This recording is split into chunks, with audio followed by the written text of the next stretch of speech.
हेलो राकेश और बाला, happy marriage anniversary.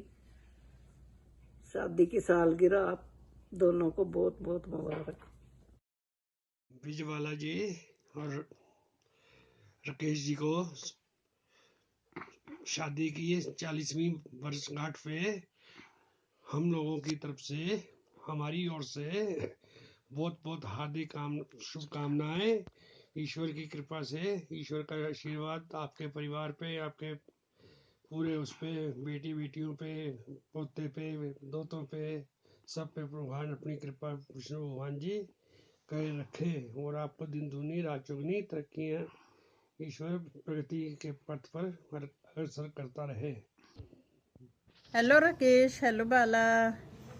Happy anniversary. May you continue to be a wonderful husband and wife to each other. Wishing you nothing but happiness, love and joy in the years ahead. Bye bye. Enjoy yourself. Happy anniversary again. Bye bye. Hello भाई भाभी जी, happy marriage anniversary.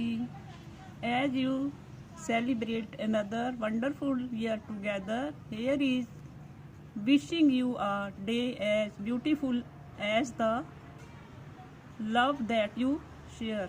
Wishing both of you a very happy wedding anniversary. Happy anniversary.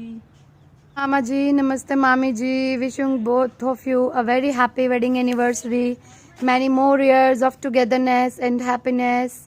May God bless you with abundance and prosperity always. Happy anniversary once again. ਹਾਏ ਰੱਬਾ, ਕੀ ਵਿਸ਼ ਕਰਾਂ ਇਸ ਜੋੜੀ ਨੂੰ, ਸਾਡੇ ਲਵ ਬਰਡਸ।